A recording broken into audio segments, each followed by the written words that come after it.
Hello,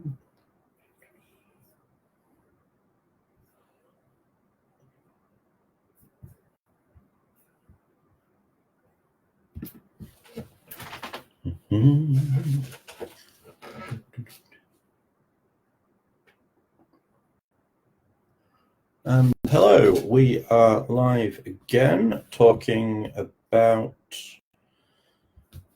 sequencing lessons in primary history.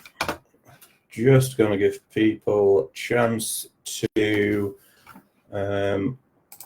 watch and join it if they're here. There are 12 people currently watching according to my screen. If you can type a comment to say hello if you're watching live on Tuesday, that would be great. Don't need to do that afterwards, as people are still doing it on the last video, which does make me laugh. There is a delay on this video, so any questions you ask may take a while to come through, and I will probably wait until the end to answer them. Loki the cat may appear. She was outside, but she came back, so if she randomly jumps up, then I guess it proves it's live. So we've got 14 people watching. Hopefully somebody's going to say hello in just a second. That would be great.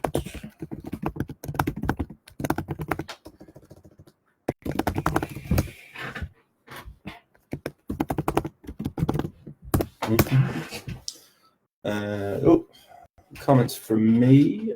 22 people watching, so I'll get started. So, rough outline for what I'm going to chat about this evening. It will be entirely focused on sequencing a topic, and I'm going to relate it to the schemes that I write, which are available through the website, and I will also relate it to the teaching that I have been doing this half term and will be doing next half term. So there we go. If you saw the picture from yesterday, I'm going to break this into 3 rough sections. Number 1 will be before the topic, second part will be during, and then the third will be afterwards. This is my own interpretation, so please do feel free to use, adapt, or ask any further questions. Great, up to 34 people watching, which is great. So before I start the topic, I think about the big picture of school history. So in what way does my current piece fit into that overall picture?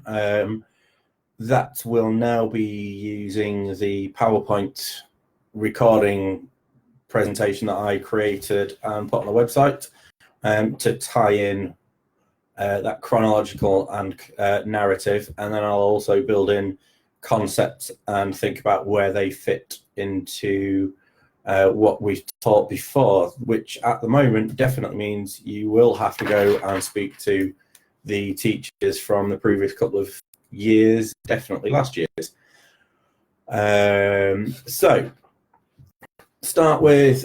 I always think about the chronological similarities of this topic in relation to the others, because without that you get isolated pockets of knowledge and the children don't really understand how everything fits together, which makes it far harder to relate that knowledge to each other. So in that, I'll think about where in relation to each other these topics sit. That's far easier if you are teaching year 2 as you're building on year 1, or year 4, 5 and 6 when you're building on the other period of history taught in Key Stage 2. Year 1 and year 3, it is harder to do that, but not impossible. If you take a look at the Stone Age blog that's on the website, that's how I've approached it this time. Once I've thought about the chronology, I'll also think about the concepts that I'm going to teach, and that might be specific historical ones like significance, or it might be cause and effect, or anything like that really. Otherwise, it will be specific parts of that civilization. For example, I would probably be thinking about things like empire, religious belief, culture, and how I could tie those in together. If you don't think about that before you start, it's a lot harder to build those links together on an ad hoc basis. So when I'm planning and pacing out a topic, I absolutely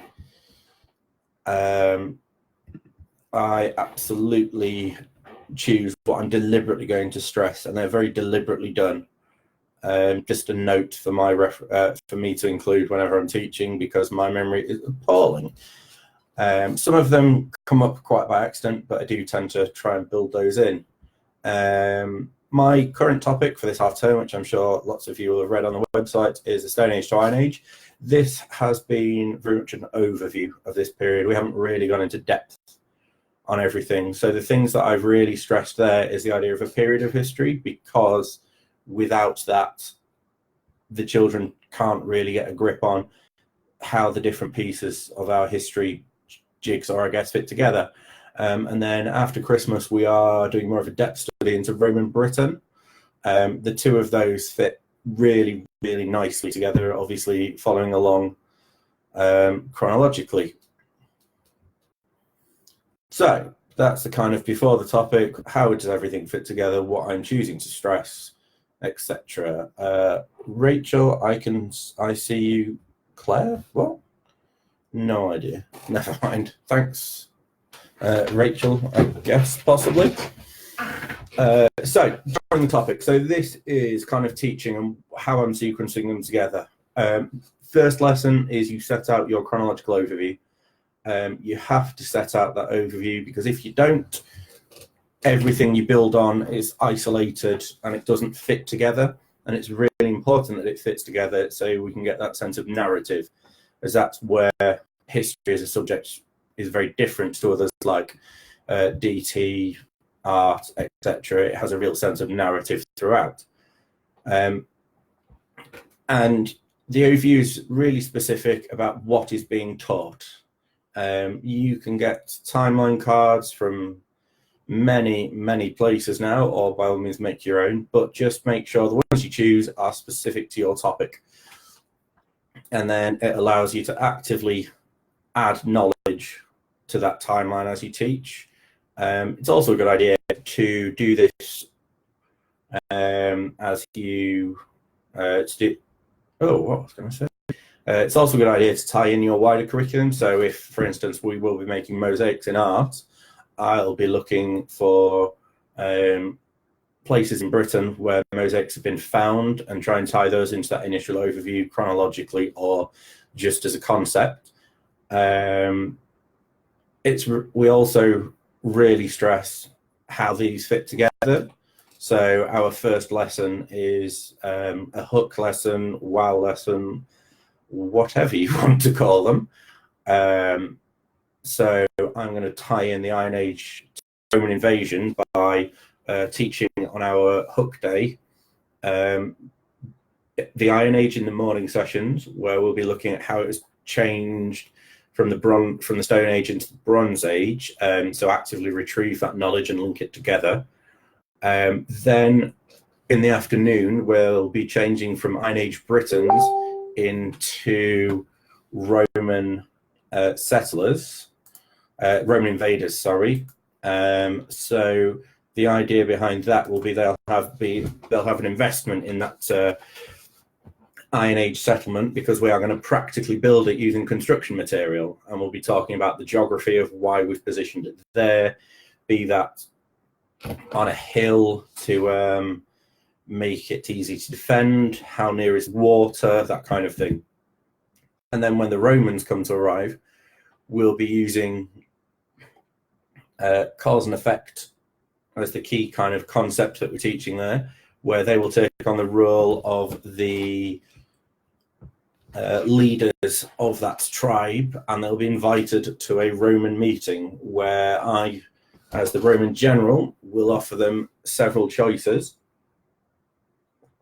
in terms of what they can choose to do in response to our invasion, that will be they can choose to cooperate with us, or they can choose to fight back, or any others that they come up with. The idea of this is to really build investment and engagement into what they're doing, and once they've made their choice, we'll explore what the possible outcomes of that are, including death. That definitely will come up.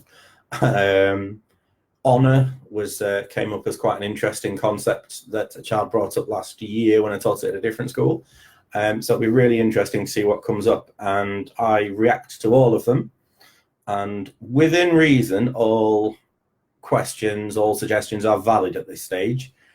And then once they've made that decision, I will have a list of Iron Age tribes that they can choose to further research to look at actually what happened and how their choice ended up. Oh, hang on. Oh, people are beeping. Sorry. There we go. I'll mute everything. Hopefully that means you can still hear me. Hopefully. So that's where we're going. If, as a school, you use knowledge organisers, this would definitely be the time to introduce them, to show that key knowledge and vocabulary that you're going to be introducing, to make sure that the children understand it and the context of how the timeline relates to what you're teaching. And if there are any misconceptions come up, they can be introduced there. So that's the first kind of lesson or two, depending on your class. Moving on to the next ones. Now, I'm doing this in kind of a 6 lesson block, but you can spend more time on whichever you choose. You can add in more understanding to whichever context fits your wider curriculum. No longer can we just use a packaged product. We do definitely have to tailor it to our children, as I'm sure everybody does anyway. Just keep an eye on what the key focus for the topic is. As for me, it's Roman Britain with less of an emphasis on the wider empire. So I'll spend less time on that. The main part of your topic is going to be spent teaching the knowledge that the children need to acquire. And the 2 questions you should really ask yourself when planning this stage is, what are you choosing to teach them, and why that knowledge? As in, why is that important for you? Why is that important for your area?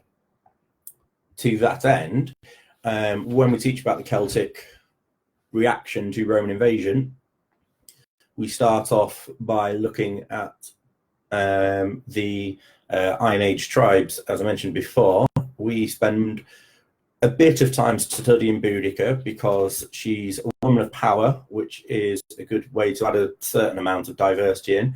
But we contrast her with Cartimandra, who was the queen of a kingdom called Elmet, I think, which is the tribe that my current school would have sat in. And she took a very different tack to to Boudica's, in that she successfully cooperated with the Romans for 20 years, which is quite an interesting contrast, as most children think the Iron Age Celtic tribes were wiped out by the Romans, but there was a good amount of cooperation. Some did fight back, but not all. So it's really important that we do that justice and make sure they understand that.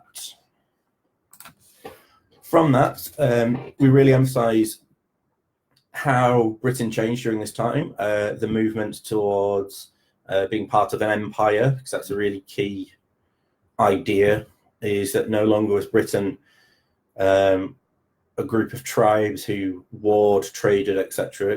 Britain was now part of a wider empire, and that's a really important concept to show how things had changed, and the fact that it wasn't ruled by a tribal chief in every case, but the emperor was theoretically in charge, but it was overseen by a governor, which is an interesting contrast from before, where it would have been the tribal chief and nobles. It's a good idea to fit together these lessons chronologically if you can, to see how the country changed over time, so that children understand that it wasn't just battle, then they were conquered, then they were Roman. Looking at the changing borders over time is a good idea. Timelapse is pretty brilliant, I have to say. I think I recommend it every time. That's a good way of showing changing borders over time. It's also a really good way for children to understand that things continue to change throughout. Concepts should be taught at the same time. Knowledge should be taught at the same time. It's not just a case of teaching them skills or knowledge separately. The two have to be twined together. The approach we should be now looking for is the knowledge enables them to understand the skills, and not the other way around, which is a bit different to how I used to teach it, but I can see the logic to it. Whenever you teach these lessons, it's a really proper time to reinforce what's already been taught, reinforce those concepts, and really strongly and actively make reference to where this fits in your overall narrative, so that it's not isolated pockets, but it is a clear progression and narrative going across. So that's the main body of your topic. The great thing here is you have got a lot of freedom in what you can choose to put in. If you want to look more at Roman culture and how that changed Britain, absolutely can. But make sure that the achievements that we can still see today are evident, as that's definitely the kind of main emphasis that we are looking for in terms of what the curriculum says. At the end, you've got various options, really. I quite like, with certain classes, getting them to pursue their own interest through child-led inquiry. Just be careful when you do this, as it needs to be very focused. There needs to be a very clear end point, so that it's not open and wishy-washy, as that's something that definitely shouldn't be encouraging. The Historical Association have some really great resources on how to teach with historical inquiry, and I would thoroughly recommend joining and being a member if you're not already. The other way, instead of a child-led inquiry, is, I call it extension and application. So this is a really good time to actively make links between what's being taught and other aspects of the topic. For example, you may want to do a comparison between the Roman monuments that we still got today and Iron Age monuments that we can still find today, and how they are similar and different. You can really emphasize a different aspect of the topic. So I may very well choose, depending on how the class reacts to what we taught before, to look at the Roman Empire in more detail, and look at how it grew, how it stretched. Or I may absolutely think about looking at one of the achievements in more depth. One of my favorite questions to ask is, without, let's go for aqueducts. So without aqueducts, what would the Roman world have been like? And this is not an easy question, so it does require a lot of teacher modelling, and it does require a good amount of background knowledge. You can broaden it out and say, without aqueducts, what wouldn't we have? So use the idea of, it's a reliable clean water supply. So without aqueducts, how would our modern world be different? And trace that lineage going through. Would we have sewer systems? Would we have pipe networks to give us clean water today? There's a lot of theorizing and speculating, but it's a really interesting and good way to analyze the impact of something beyond just a single lesson. The classic example for me is the Greeks, where lots of people teach the Olympics as a Greek achievement. But if you think really carefully about it, which is a more significant Greek achievement? Is it the Olympics, which a very small number of people get to take part in, a very small number of people benefit from every 4 years, or democracy? That's where you can really get a lot of benefit, a lot of understanding, and a lot of clarity on what an achievement is and how it was significant or important. So that's the kind of during the topic, just the way in which I structure it. Not all of them follow the same structure at all. You will absolutely tie in your wider cross-curricular links, but make sure your history lessons are history focused. An English lesson and a history lesson are two different things, and now more than ever before, we've really got to ensure that that is clearly defined and clear for the children to understand, because there is no such lesson as topic. That's not a subject. Is it history? Is it geography? Is it art? All of them can be used around that overall topic, but make sure it's clear which one is being taught. So, afterwards. Now, in the past, I can definitely say that I have taught a topic, taught my lessons, and not really thought about what to record for the next teacher. What was the key knowledge-based outcome? Why that topic was taught in that way. Whereas now, A, we have to actively build things together, and B, we need to make sure that the next teacher is able to continue building on those things, because if we don't do that, we can't build together the curriculum clearly. So what to record? Before I teach now, I decide the key concepts, the key vocabulary and key knowledge that I want children to gain in that topic. And it's a really simple 3 text box system on a Word document. The Stone Age ones on the Stone Age blog, which I mentioned before, which is on the website. The next part of that is, what do I need to pass on to the next year's next teacher? What do I need to remember if I'm teaching the next history topic? Number 1, what they found hard, because that's useful to know. That's a purposeful assessment.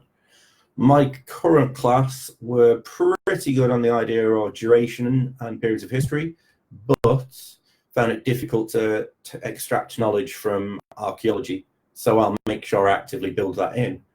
And it's useful to know that. So really emphasize what the children were really good at, which concepts they found pretty comfortable with, and which ones they found challenging. And then just record those in whichever system you normally follow. Now, just before we finish, let me have a look. Not too many questions, which is nice, because it makes my life easier. Let's have a look. Mention Rachel's question. Aaron, what are Timelapse? Do you have an example? Timelapse is a website, www.timelapse.com. The easiest thing to say is go and have a play with it, as it's brilliant. It essentially is a map of the world where you can choose to zoom in, and using very easy to navigate arrows to click forward through time and back in time, you can look at how things change, essentially. So the expansion of an empire and then contraction of an empire through history, it's really good for that. And it does show the whole world, but you zoom into different parts to really use it to its best. And underneath, you have a scaled concurrent timeline, so you can really understand which periods of history ran concurrently at different times. Let's have a look. Anna Lister, hello. So that about writes up just my kind of key endpoints. Before you start your topic, the key question that I always start with is, what is my big picture? As in, where does this fit together? How does this fit into the overall history curriculum? What have they learned before, and how does this fit with what they've learned before? How can I link the two together, either chronologically or conceptually, that I'm teaching together? when you think about what you're teaching, ask yourself, what is the knowledge that you want them to come out with, and why is it important they know that?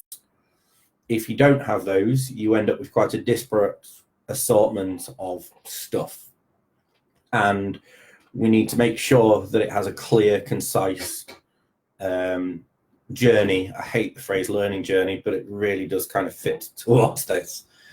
To that end, I'm a big proponent of using an inquiry question to guide that topic. You can have your topic made up of one, or you can make it up of a couple of different inquiry questions. One school that I was in the other week, last week in Bradford, they call the different parts of their topic chapters. And during that topic, they have 3 separate chapters, all of which have an inquiry question, all of which are guided by that inquiry question, which I think is quite a good idea. When you're teaching your topic, number 1, start by setting out your chronological overview. If you don't start with that, it's very difficult to have that clear understanding and clear process through it. The main part of your topic should be focused on key knowledge and the concepts that you're teaching. Teach them as they are in whichever way you feel comfortable, but make sure that knowledge is really stressed as important to know, and make sure the timeline is always referred to. Afterwards, what does your next teacher need to know? How is what you've taught them going to be fitting into that next piece? And that's about it. Thank you very much for watching. I know I've rambled on for about 27 minutes.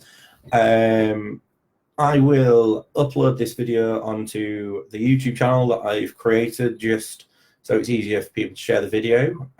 Feel free to like it, share it, ask follow-up questions, as I do keep looking at the questions that post on here. And please don't put "hello, I can hear you" after the video is live, as it's not really needed, but comments will be welcome. Thank you very much for watching. Have a really great Christmas, and thanks again.